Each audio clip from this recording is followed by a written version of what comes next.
Chapter 4. The Engine-Burglar. What was left of the second sheet and the Brunswick black came in very nicely to make a banner bearing the legend, "She is nearly well, thank you," and this was displayed to the Green Dragon about a fortnight after the arrival of the wonderful hamper. The old gentleman saw it, and waved a cheerful response from the train. And when this had been done, the children saw that now was the time when they must tell Mother what they had done when she was ill. And it did not seem nearly so easy as they had thought it would be. But it had to be done. And it was done. Mother was extremely angry. She was seldom angry, and now she was angrier than they had ever known her. This was horrible. But it was much worse when she suddenly began to cry. Crying is catching, I believe, like measles and whooping cough. At any rate, every one at once found itself taking part in a crying party. Mother stopped first. She dried her eyes, and then she said, "I'm sorry I was so angry, darlings, because I know you didn't understand." "We didn't mean to be naughty, Mummy," sobbed Bobby, and Peter and Phyllis sniffed. "Now listen," said Mother. "It's quite true that we're poor, but we have enough to live on. You mustn't go telling everyone about our affairs. It's not right. And you must never, never, never ask strangers to give you things. Now always remember that, won't you?" They all hugged her and rubbed their damp cheeks against hers and promised that they would. "And I'll write a letter to your old gentleman, and I shall tell him that I didn't approve. Oh, of course I shall thank him, too, for his kindness. It's you I don't approve of, my darlings, not the old gentleman. He was as kind as ever he could be. And you can give the letter to the station-master to give him, and we won't say any more about it." Afterwards, when the children were alone, Bobby said, "Isn't Mother splendid? You catch any other grown-up saying they were sorry they'd been angry." "Yes," said Peter, "she is splendid, but it's rather awful when she's angry." "She's like Avenging and Bright in the song," said Phyllis. "I should like to look at her if it wasn't so awful. She looks so beautiful when she's really downright furious." They took the letter down to the station-master. "I thought you said you hadn't got any friends except in London," said he. "We've made him since," said Peter. "But doesn't he live hereabouts?" "No. We just know him on the railway." Then the station-master retired to that sacred inner temple behind the little window where the tickets are sold, and the children went down to the porter's room and talked to the porter. They learned several interesting things from him, among others that his name was Perks, that he was married and had 3 children, that the lamps in front of engines are called headlights, and the ones at the back tail-lights. "And that just shows," whispered Phyllis, "that trains really are dragons in disguise, with proper heads and tails." It was on this day that the children first noticed that all engines are not alike. "Alike?" said the porter, whose name was Perks. "Law love you, no, miss. No more alike nor what you and me are. That little un without a tender as went by just now all on her own, that was a tank, that was. She's off to do some shunting t'other side of Maidbridge. That's as it might be you, miss. Then there's goods engines, great strong things with 3 wheels each side, joined with rods to strengthen 'em, as it might be me. Then there's main-line engines, as it might be this here young gentleman when he grows up and wins all the races at his school, so he will. The main-line engine, she's built for speed as well as power. That's one to the 9:15 up." "The Green Dragon," said Phyllis. "We calls her the Snail, miss, among ourselves," said the porter. "She's oftener behindhand nor any train on the line." "But the engine's green," said Phyllis. "Yes, miss," said Perks. "So's a snail some seasons of the year." The children agreed as they went home to dinner that the porter was most delightful company. Next day was Roberta's birthday. In the afternoon she was politely but firmly requested to get out of the way and keep there till tea-time. "You aren't to see what we're going to do till it's done. It's a glorious surprise," said Phyllis. And Roberta went out into the garden all alone. She tried to be grateful, but she felt she would much rather have helped in whatever it was than have to spend her birthday afternoon by herself, no matter how glorious the surprise might be. Now that she was alone, she had time to think, and one of the things she thought of most was what Mother had said in one of those feverish nights when her hands were so hot and her eyes so bright. The words were, "Oh, what a doctor's bill there'll be for this." She walked round and round the garden among the rose bushes that hadn't any roses yet, only buds, and the lilac bushes and syringas and American currants, and the more she thought of the doctor's bill, the less she liked the thought of it. And presently she made up her mind. She went out through the side door of the garden and climbed up the steep field to where the road runs along by the canal. She walked along until she came to the bridge that crosses the canal and leads to the village, and here she waited. It was very pleasant in the sunshine to lean one's elbows on the warm stone of the bridge and look down at the blue water of the canal. Bobby had never seen any other canal except the Regent's Canal, and the water of that is not at all a pretty colour. And she had never seen any river at all except the Thames, which also would be all the better if its face was washed. Perhaps the children would have loved the canal as much as the railway but for two things. One was that they had found the railway first, on that first wonderful morning when the house and the country and the moors and rocks and great hills were all new to them. They had not found the canal till some days later. The other reason was that everyone on the railway had been kind to them, the station-master, the porter, and the old gentleman who waved, and the people on the canal were anything but kind.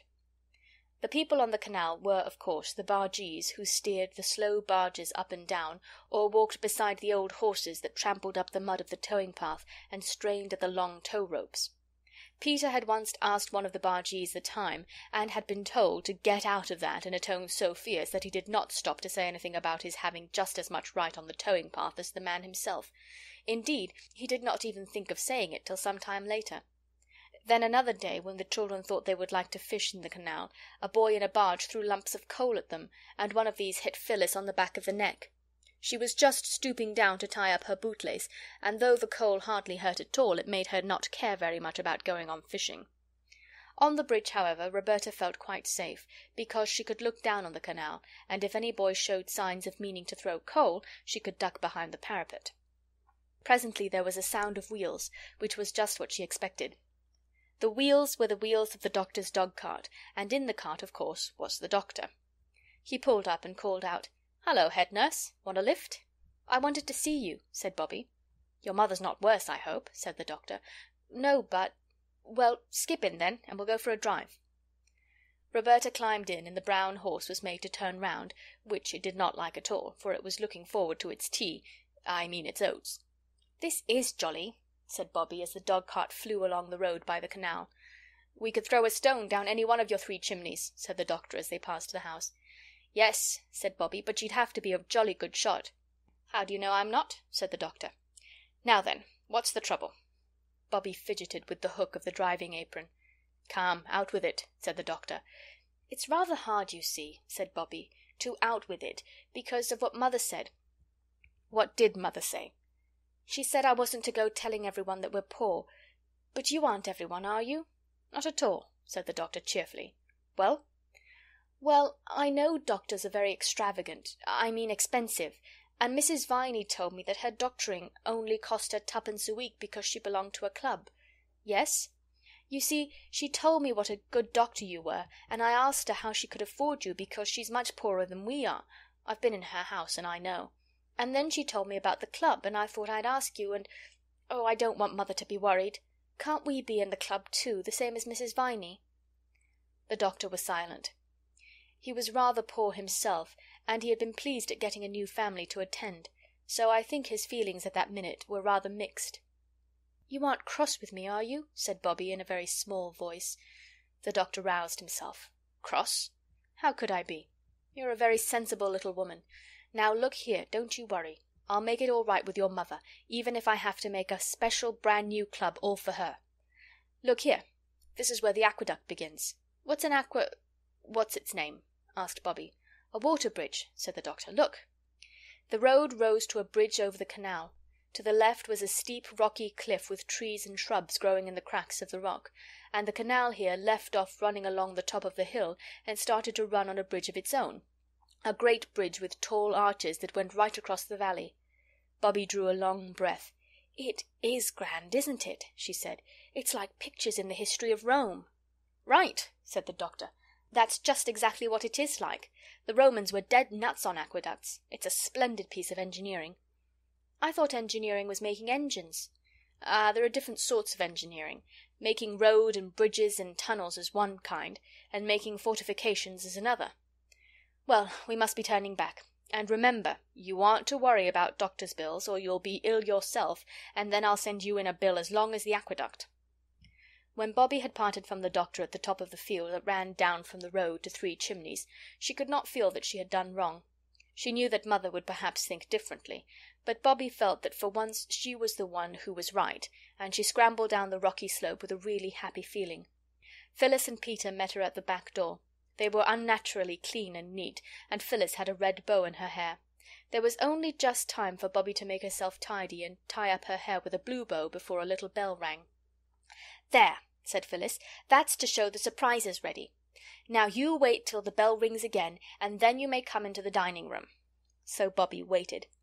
"Tinkle, tinkle," said the little bell, and Bobby went into the dining-room feeling rather shy. Directly she opened the door she found herself, as it seemed, in a new world of light and flowers and singing. Mother and Peter and Phyllis were standing in a row at the end of the table. The shutters were shut, and there were 12 candles on the table, one for each of Roberta's years. The table was covered with a sort of pattern of flowers, and at Roberta's place was a thick wreath of forget-me-nots and several most interesting little packages. And Mother and Phyllis and Peter were singing to the first part of the tune of St. Patrick's Day. Roberta knew that Mother had written the words on purpose for her birthday. It was a little way of Mother's on birthdays. It had begun on Bobby's 4th birthday, when Phyllis was a baby. Bobby remembered learning the verses to say to Father for a surprise. She wondered if Mother had remembered too. The 4-year-old verse had been, "Daddy dear, I'm only 4, and I'd rather not be more. 4's the nicest age to be, 2 and 2 and 1 and 3. What I love is 2 and 2, Mother, Peter, Phil and you. What you love is 1 and 3, Mother, Peter, Phil and me. Give your little girl a kiss, because she learned and told you this." The song the others were singing now went like this: "Our darling Roberta, no sorrow shall hurt her, if we can prevent it her whole life long. Her birthday's our fete day, we'll make it our great day, and give her our presents and sing her our song. May pleasures attend her, and may the fates send her the happiest journey along her life's way, with skies bright above her, and dear ones to love her. Dear Bob, many happy returns of the day." When they had finished singing they cried, "3 cheers for our Bobby!" and gave them very loudly. Bobby felt exactly as though she were going to cry. You know that odd feeling in the bridge of your nose and the prickling in your eyelids? But before she had time to begin they were all kissing and hugging her. "Now," said Mother, "look at your presents." They were very nice presents. There was a green and red needle-book that Phyllis had made herself in secret moments. There was a darling little silver brooch of Mother's shaped like a buttercup, which Bobby had known and loved for years, but which she had never thought would come to be her very own. There was also a pair of blue glass vases from Mrs. Viney. Roberta had seen and admired them in the village shop. And there were 3 birthday cards with pretty pictures and wishes. Mother fitted the forget-me-not crown on Bobby's brown head. "And now look at the table," she said. There was a cake on the table, covered with white sugar, with "Dear Bobby" on it in pink sweets, and there were buns and jam, but the nicest thing was that the big table was almost covered with flowers. Wallflowers were laid all round the tea-tray. There was a ring of forget-me-nots round each plate.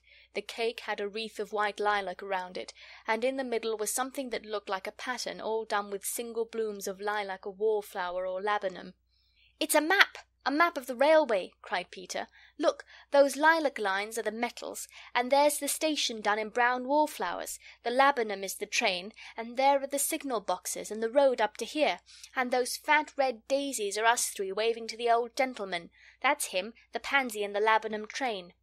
"And there's 3 chimneys done in purple primroses," said Phyllis, "and that little tiny rosebud is Mother, looking out for us when we're late for tea.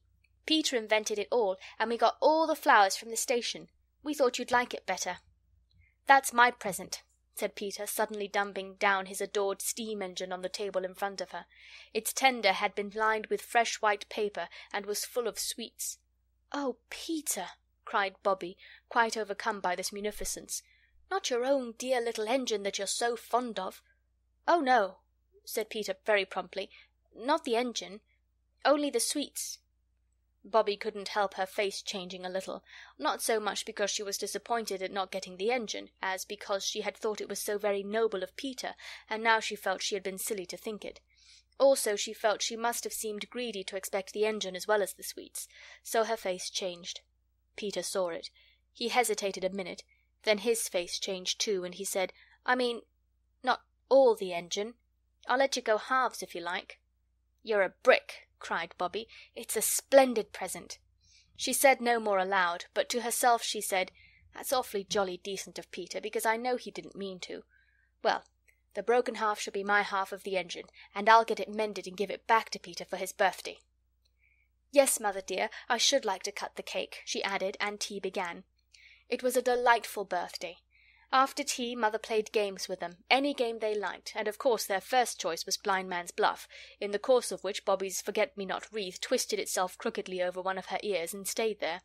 Then, when it was near bedtime and time to calm down, mother had a lovely new story to read to them. "You won't sit up late working, will you, mother?" Bobby asked as they said good night. Mother said no, she wouldn't. She would only just write to father and then go to bed. But when Bobby crept down later to bring up her presents, for she felt she really could not be separated from them all night, mother was not writing, but leaning her head on her arms and her arms on the table.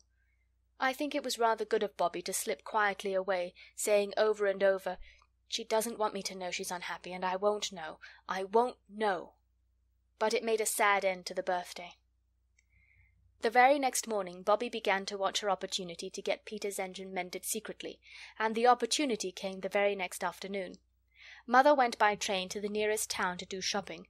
When she went there she always went to the post office, perhaps to post her letters to father, for she never gave them to the children or Mrs. Viney to post, and she never went to the village herself. Peter and Phyllis went with her. Bobby wanted an excuse not to go, but try as she would she couldn't think of a good one, and just when she felt that all was lost her frock caught on a big nail by the kitchen door, and there was a great criss-cross tear all along the front of the skirt. I assure you this was really an accident, so the others pitied her and went without her, for there was no time for her to change, because they were rather late already and had to hurry to the station to catch the train. When they had gone, Bobby put on her everyday frock and went down to the railway. She did not go into the station, but she went along the line to the end of the platform where the engine is when the down train is alongside the platform, the place where there are a water tank and a long limp leather hose like an elephant's trunk. She hid behind a bush on the other side of the railway. She had the toy engine done up in brown paper, and she waited patiently with it under her arm. Then, when the next train came in and stopped, Bobby went across the metals of the up line and stood beside the engine. She had never been so close to an engine before. It looked much larger and harder than she had expected, and it made her feel very small indeed, and somehow very soft, as if she could very, very easily be hurt rather badly.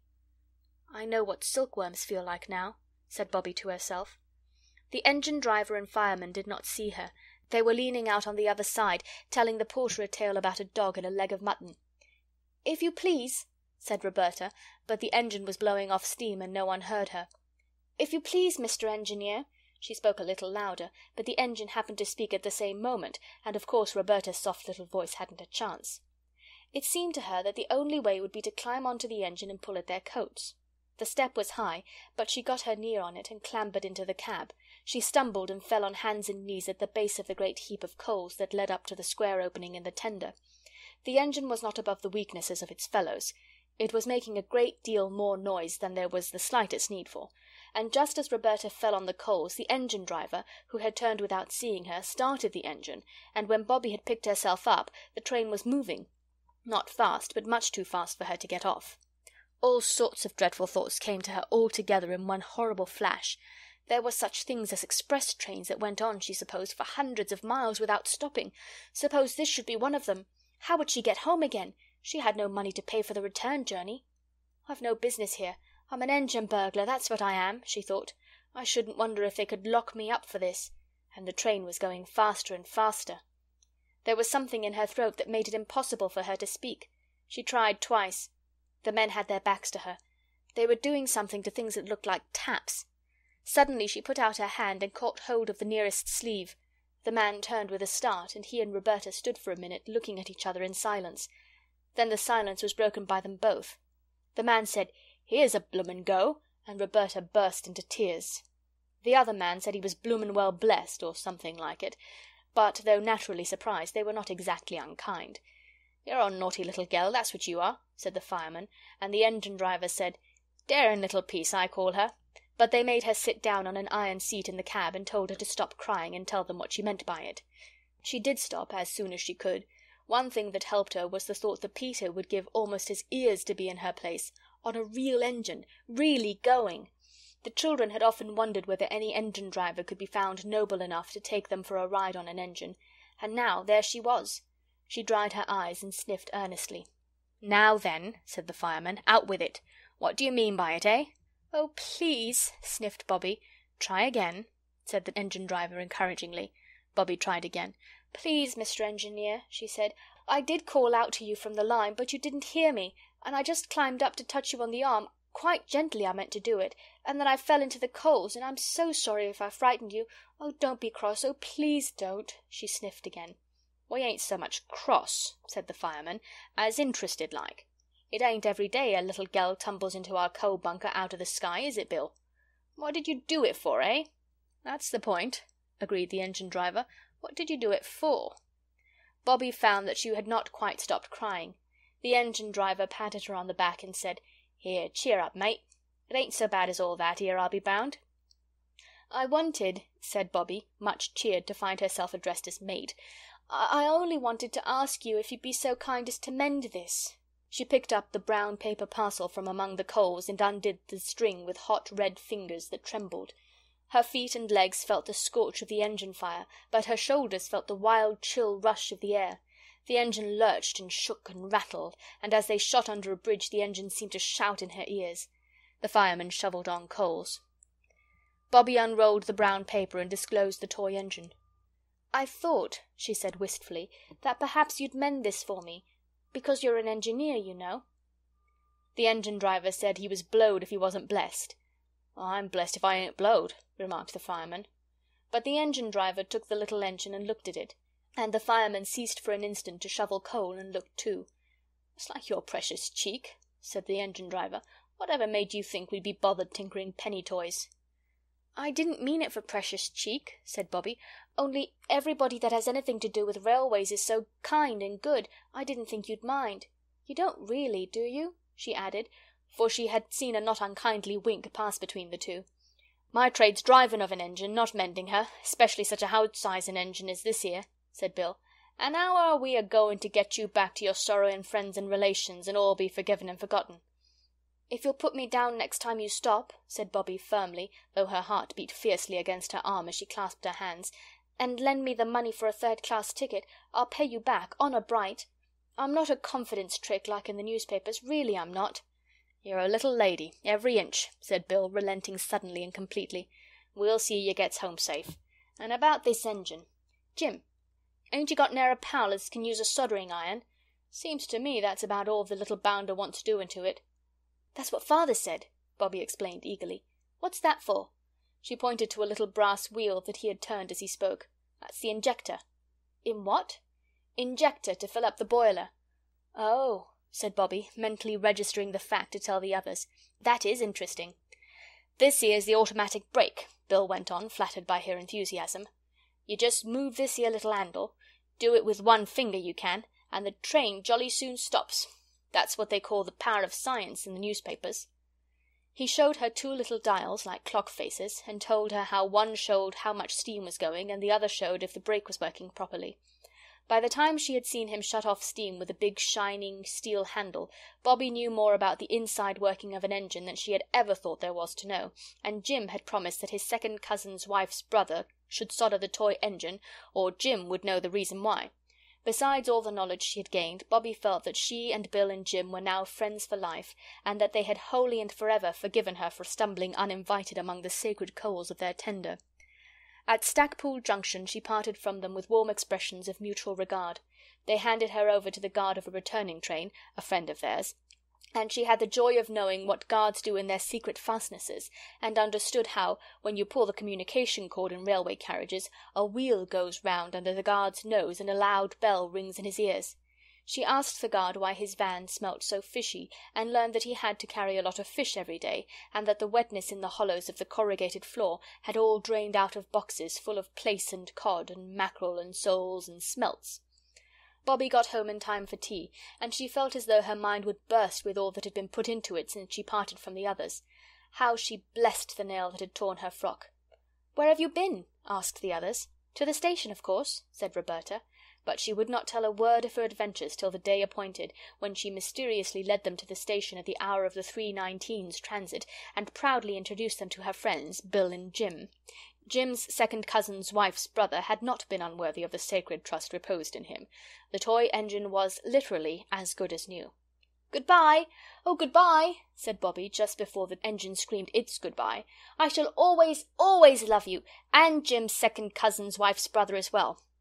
And as the three children went home up the hill, Peter hugging the engine, now quite its own self again, Bobby told, with joyous leaps of the heart, the story of how she had been an engine burglar. End of chapter 4.